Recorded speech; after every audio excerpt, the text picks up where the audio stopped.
What is up, YouTube? I'm DaVinci, leader of the Renaissance crew, and you're watching DaVinci Reacts. Today I'm going to be getting into a reaction to something that kind of ties in with something I was checking out before. For those of you that have been on my channel for a minute, you know that I did a reaction to a video that was related to a commercial. It was the 2014, wow. The 1914 Christmas Truce of World War I. It covered a story of, I believe they were, I don't know if they were even American, they might have been British troops and I believe German troops, and they were on two different sides of, no man's land, trench warfare, and one of them put up I don't know the exact details, but one of them put up like a flag letting them know that they weren't going to do anything, and the other side put up a flag letting them know that they weren't going to do anything either.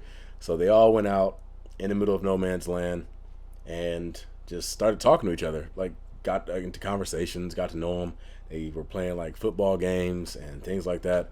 For American fans, they were playing soccer, but they were playing football games and, just being humans. So, and that is something that is very unique, something I think the world needs more of. And I figured, what better way to celebrate that than on Christmas? By the way, Merry Christmas, Happy Holidays for everybody out there. What better way to celebrate Christmas than to actually react to a video that talks about the true spirit of what Christmas is supposed to represent. This is the truth about 1914 Christmas Truce. This video was uploaded by HITC 7s. I will have a link for their channel at the end of this video, right around here somewhere. And if you haven't seen the original video, check the description box down below. There is a link to it. Go and watch it before you watch this reaction. You can even have it playing in a separate tab and mute the tab so that it's playing in the background. But any way you can show the original content creator support, I'm all for. Please, if you guys enjoy this stuff, show the original content creator some support so they can make some ad revenue and use that money to continue to fund videos that we all enjoy. Now, with that being said, let's jump into this. Merry Christmas Eve to one and all. It's been a little while since I've done one of these documentary podcast style videos, since not only do not many people watch them, but the last one caused me quite a few headaches after YouTube deleted it and put a strike against the channel before changing their minds upon appeal, but still refusing to let the video be monetized. Usually that's what happens when you're doing history videos. For some reason, YouTube is very tough on history channels. So if you do something that's covering some type of subject in history, YouTube is, I think the problem is they don't bother to look into context. Like if you're talking about a certain subject, like Hitler, for example, they will see your channel no different than like a propaganda channel that's trying to talk about Nazis and all this other stuff. And they don't look into what exactly you're talking about, whether you're actually giving a lesson from that period in time, or if you're just talking about how great of a guy he was or something, which, by the way, he wasn't. I was just saying that as an example. For those YouTube people that might be watching this and thinking about flagging this video, that's what that meant. Yeah, history channels have been hit very hard by YouTube. Which, for those of you who don't know, that means not only do you not make any money out of the video, it's also not promoted on anyone's homepages, so essentially no one gets to watch it. All that, I might add, because apparently acknowledging the existence of a certain despicable leader of Germany between 1934 and 1945 is apparently considered hate. That's exactly what happens. Anyhow, Christmas is supposed to be a time of forgiveness, so I shall forgive the flawed YouTube algorithms and have another crack. Ahead of the festive season, I asked if there were any videos you would particularly like to see on the channel over Christmas. Scott suggested 7 players who were born on Christmas Day, which will be out tomorrow, whilst Dylan suggested getting Scott Brown on the channel. Sadly, the Celtics skipper hasn't returned my DMs, so instead, I'm taking on a suggestion from Josh to do one of our mini documentary style videos about the 1914 Christmas Truce. When I had a recent meeting with my YouTube partner manager, she showed me that whilst the general public despise these rambles, they're actually among the most popular videos, with the 200,000 people who subscribe to the channel, and I feel as though I ought to honour the most loyal followers of the channel if you enjoy these videos. Yeah, it's a very unique story. A lot of people would be into it because, like I said, it represents like true humanity. The fact that even across enemy lines you can find something in common with your fellow man or woman or whatever else, probably man at the time, but the fact that you can find something in common and sit down and like talk to people just on a human aspect. Like I was watching videos not too long ago where I was just like binge watching. It was like videos dedicated towards North Korean people trying like American stuff. So like North Koreans trying American barbecue, North Koreans eating buffalo wings or chicken wings, North Koreans sitting down and talking about what their life was like, North Koreans when they first met an American. Like the fact that these people, like, propaganda will tell you that this person is your enemy, but when you sit down and actually talk to that person and understand, like, wow, they're nothing like what I thought they were like. So the stories like that are things that I'm really into. So I was like binge watching videos on that, and I was thinking about doing a reaction, but the videos are kind of long, so I didn't really want to get into it. But if you haven't seen them, go check it out. That's the reason why people are like big onto these type of videos, though. It's something that we know we should see more of, but you don't. So it makes it that much more impactful when you actually do come across like, wow, that's interesting. Let me go check that out. But yeah, that's all I wanted to say about that. Of course, if you don't already subscribe, Christmas is not just a time for forgiveness, but also a time for giving. And if you'd like to give a like and subscribe to the channel, I suspect you would be blessed going into 2020. I was about to thumbs it up, but the story of the 1914 Christmas Truce is one which is difficult to escape. It is referenced in numerous Christmas songs, as well as in film and on TV, in everything from Blackadder Goes Forth to the 2014 Sainsbury's Christmas advert. It's a tale that appeals to so many of our senses, and it's notable that in Britain at least, you would struggle to find someone who didn't have some knowledge of the 1914 Christmas Truce, but you would find it much easier to find someone who had no understanding of why the First World War was fought and why Britain took part at all. Over the years, the stories of the Christmas Truce have... That's Roman Atkinson. I know it is. It has to be. This is a clip from a parody video or something. I believe his name is Roman Atkinson. Mr. Bean. You cannot tell me he doesn't look exactly like him. Been embellished, romanticised, and overplayed, but also underplayed and occasionally dismissed altogether. There's actually a very good reason why the full first-hand accounts of the truce have been sketchy and hard to obtain, but we'll come to that later in the video. So today's video is concerned with sorting the facts from the fiction or finding out the truth about the 1914 Christmas Truce, you might say.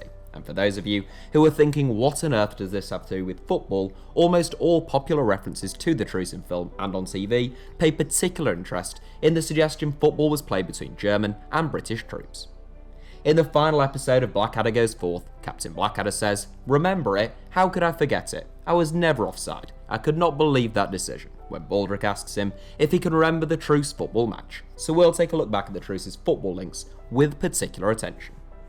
The First World War began in July 1914 when Austria declared war on Serbia, and by August 4th, 1914, all the major European powers had become involved in the conflict. So December 1914 was the first holiday season away from home for troops on both sides during the war, and the first at all for many on the front line. When war had begun in the summer of... Looking at this map, Europe seemed a lot more simpler back then, didn't it? Like, you look at Europe now, it has all these extra countries because of the way, like, NATO and them broke up. Or not NATO, the way the... was it the United Nations that split up the map pretty much? But, like, the way they created all these extra countries like Poland, and then a lot of the Eastern Bloc countries that were pretty much a part of the Soviet Union that eventually broke off and became their own independent countries.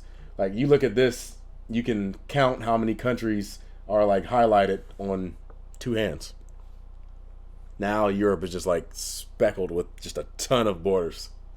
1914, each of the major nations believed that the fighting was only likely to last a few weeks, but more than 1 million soldiers had already died in just 5 extremely long months, albeit many of them on the Eastern Front. What is referred to as the 1914 Christmas Truce took place on the Western Front, and wasn't one all-encompassing event as its name somewhat suggests.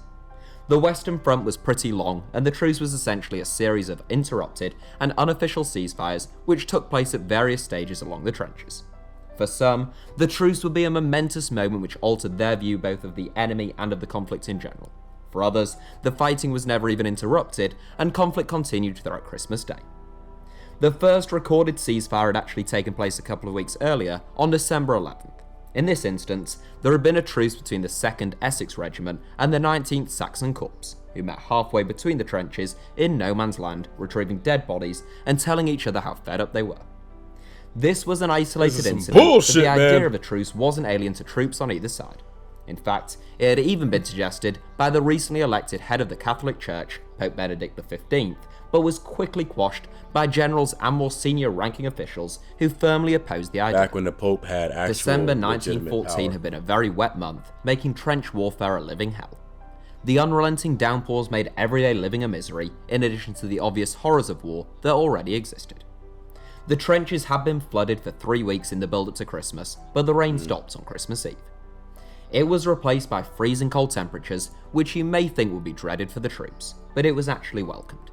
The frozen ground made conditions much more livable and was much preferred to the unbearable flooding, and the freezing was soon followed by snow. Wow. The improved conditions combined with the gifts both sets of troops received at Christmas somewhat raised morale.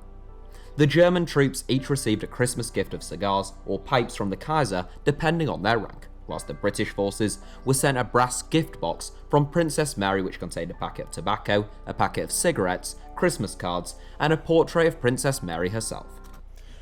What if you don't smoke? What if you're not a smoker? That entire gift seems like it would be, I don't know. It makes for a nice tin can though, I guess. I don't know about you, but if I was risking my life in what was essentially a suicide mission in the most unbearable of conditions, I sure would be grateful to receive a photograph of a princess back home. In addition to the state-issued gifts, families were also allowed to send their gifts.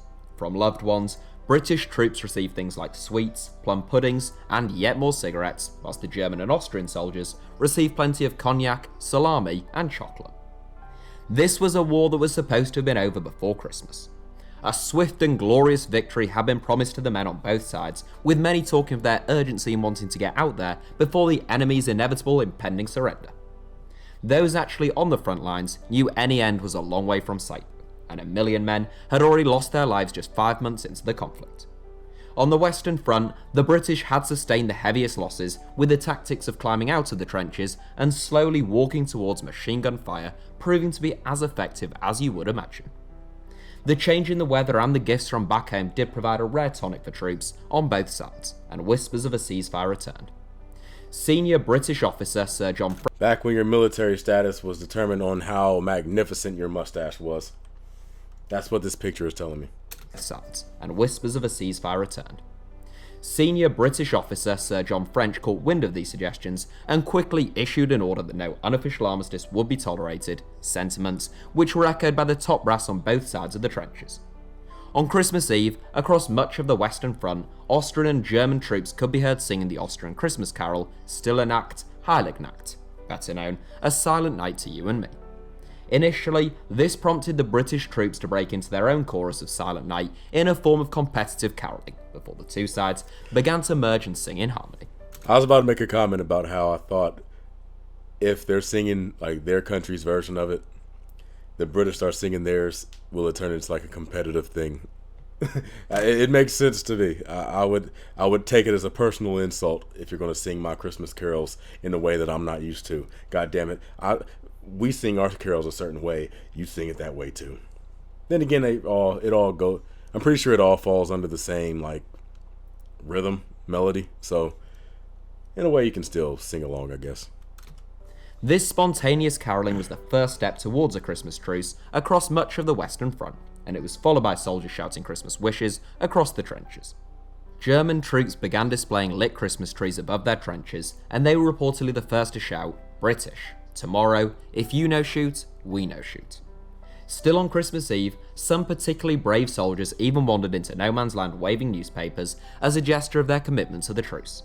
This was incredibly dangerous, and there were instances of British troops misunderstanding German advances and meeting them with machine gun fire, killing unarmed German troops. Ooh. Along some sections of the front line, peace would never be possible, but this was a rare exception, and in large swathes it would. It is all too easy to anglicise both world wars, so I shan't make that mistake here, and it's worth pointing out that there were identical scenarios taking place between German and French troops as well. Even Indian soldiers who were unfamiliar with the Christmas festival were able to deduce that it must be a Western equivalent of the Hindi festival of Diwali, and they too largely joined in with the truce. Soldiers of all colours, creeds and nationalities awoke on Christmas morning to clear blue skies as the rain continued to stay away, and there are accounts from some soldiers that the weather was simply too nice for fighting. Some British troops reported waking to find German troops roaming freely around no man's land, an act of supreme trust and good faith without which a widespread truce may well not have been possible. Yeah. I mean, the entire time they could have been going around setting up booby traps and all types of stuff. No man's land is called no man's land for a reason. Usually when people go up there, no man makes it back down. So, I mean, you're just letting the enemy walk around in the area, however they see fit. Like I said, they could be setting down booby traps and stuff, which means that they get more of an advantage in that area. So if they do decide to storm the other trench, they would have a good idea of where certain stuff was. Whereas if you decided to storm their trench, they put down these new booby traps, you now have additional obstacles you got to try to get around. The British soon deserted their trenches to join them. The iconic scene of soldiers meeting on no man's land is a little less romantic when one accounts for the bodies of fallen soldiers that coloured the landscape, but both sides, holding mutual burials and paying joint respects to the dead, was perhaps the most poignant aspect of the entire truce. Some soldiers exchanged gifts with the so-called enemy, whether it be beer in exchange for chocolate, clothes swapped for cigarettes, or buttons, which were particularly popular gifts. Up and down the line, some soldiers on the British side are said to have brought footballs out from the trenches and began to kick them about in no man's land. Quite why there were footballs in the trenches and who brought them remains, to the best of my knowledge, a mystery, but there are too many accounts of their existence to be dismissed. The idea of a formal match in which there could be anything akin to offside as mocked in Blackadder is one which can be dismissed. I want to know who the hell had a Christmas tree on them. Now that's strange to me. Now I get that it's around Christmas, so you probably want to try to, keep that familiarity with you. It's Christmas, you want to celebrate it, but the idea of having a Christmas tree with you is, I don't know about that one. For the most part, footballing activity was limited to knocking the ball about and kicking it between one another. The exception to this is the account of an actual game between the Highlanders of Scotland and a Saxon regiment, which may have been the closest thing to a proper match in which scores were kept. The conversations between opposing troops provide a scathing insight into the futility of not just the Great War, but almost every war. British soldier and later a best-selling author Henry Williamson recalled his memories of the truce in an interview with the BBC during the 1960s. Williamson, who was just 17 years old in December 1914, remembered reading the words "for Vaterland und Freiheit," for fatherland and freedom, on the German ration boxes. Aghast, Williamson asked the German how on earth he could be fighting for freedom when the Germans had started the war and the British were fighting for freedom. Both soldiers quickly realised they had both been told they were fighting for freedom, and they had both been told that they had God on their sides. This comradeship persisted in some sections of the Western Front for a few days. Wait a minute. No, you're not going to pass this picture past me and then think I don't recognize who the hell's in it. No. It would be ironic if Hitler was a part of that Christmas truce. It would be, wow. Never even thought of that. That is crazy. Do you think that he would be the type to actually honor that truce, or do you think he's the type that would see a bunch of people unarmed, trying to show a bit of humanity to the other side, and he just gets on a machine gun and just starts shooting? I guess it depends on what time or what period his mind just snaps. When did he become the Hitler from the old to the newer Hitler? But I believe World War I was something that I don't think he was the same before World War I as he was after World War I. But nowhere was a ceasefire maintained beyond December 30th. Corporals, field marshals and generals on both sides were incensed to hear of the widespread armistice, including one or two that you may have heard of. French officer Charles de Gaulle, who later became president of France, described his fellow soldiers' actions as lamentable, of course they're zooming in whilst too. German Corporal Hitler, who later rose to power in Germany as Führer, had banned his soldiers from partaking in any form of a truce and was outraged by their suggestion. I figured. Many senior military men feared the enemy had a trick up their sleeve, whether it was poisoned cigarettes or spiked alcohol. There has never been any known evidence of such trickery having taken place during the truce. For the most part, though, they were just terrified about how the realisation that the enemy had almost identical experiences to them, the goodwill, and even friendships formed during the truce, would damage the soldiers' efforts going forward. To combat this, a number of British officers ordered a 24-hour artillery barrage on the Germans immediately after Christmas Day, and put out a warning that any peace-seeking troops would be court-martialed. There are also claims that generals tried to prevent the stories of the truces spreading further than those who had been directly involved, attempting to intercept messages home detailing the ceasefire and looking to censor coverage of the event in the newspapers. Imagine that. That sounds crazy. The fact that you could get court-martialed for pursuing peace. Isn't that ridiculous? Like, damn. It pisses you off when you think about it, because it's like these are people that, just want to, just have some level of peace. But because one country's leaders want a certain thing and the other country's leaders don't want them to get that thing, or they want something else, or maybe they might be fighting over the same thing, the people that are actually in the middle doing the fighting, they just want peace. And the fact that you would punish them, harm their reputations, harm their well-beings, whatever else, simply because they're pursuing that,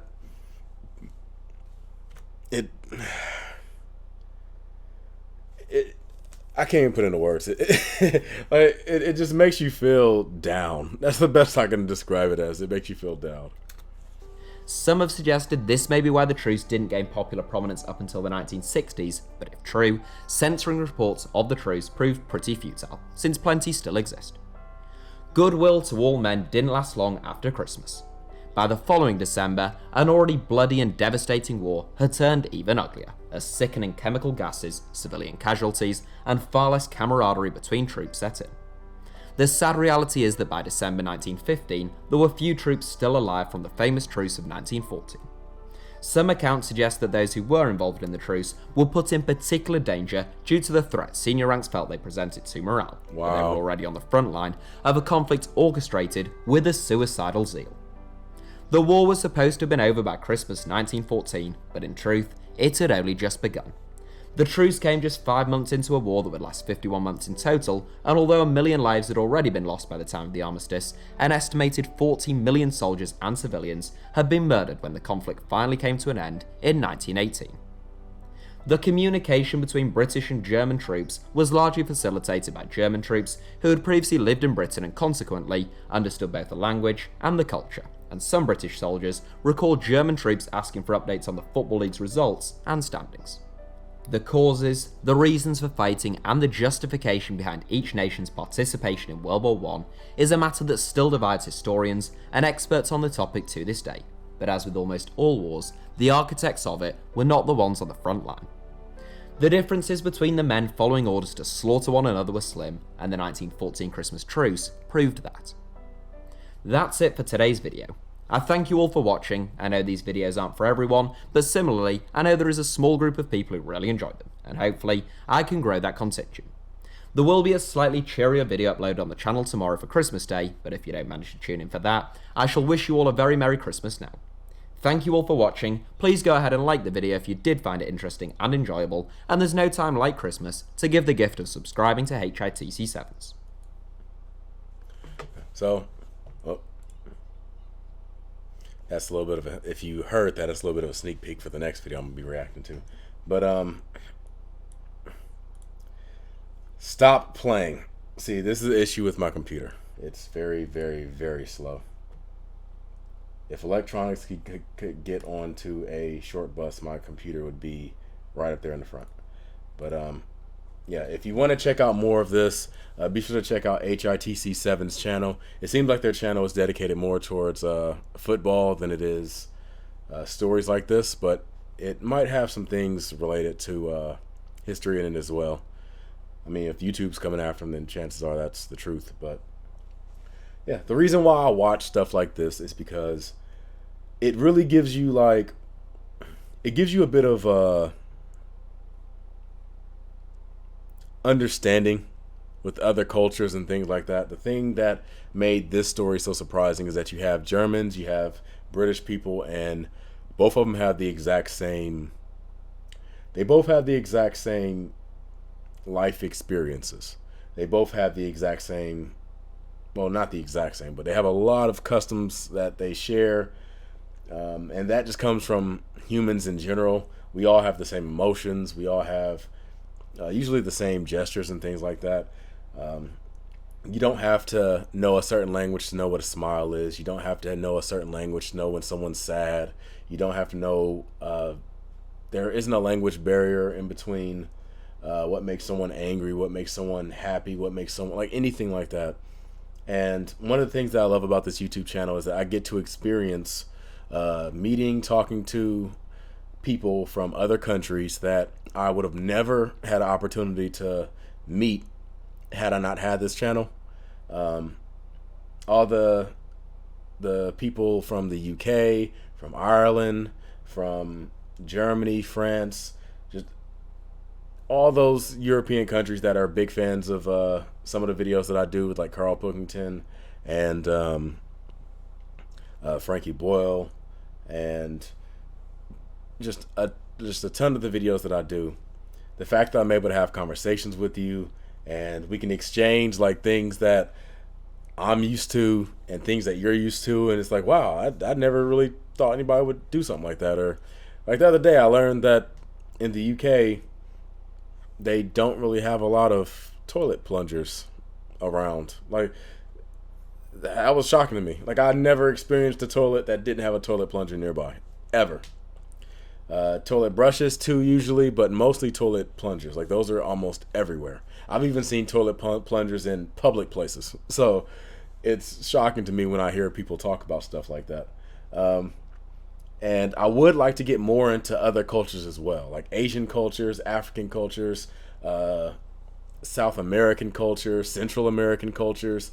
But the only issue with that is there's a lot of language barriers in the way. So, like, if you happen to be a fan of this channel, if you happen to be a subscriber, a member of the Renaissance crew, and you are from a country outside of Europe and Australia, if you're outside of any normally English-speaking countries, be sure to go in the comment section and let me know, because I would like to know how many people from other countries actually watch my videos, and I would like to get more into things that they would be interested in, whether it's comedians, or whether it's videos that talk about their customs, their history, food, things like that.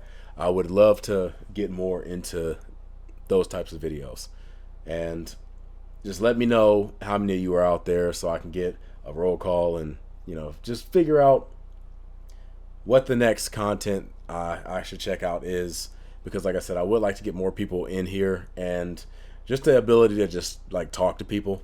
I'm sure in the comment section there's a lot of people that leave comments that themselves have probably never really talked to or met a lot of people from other countries.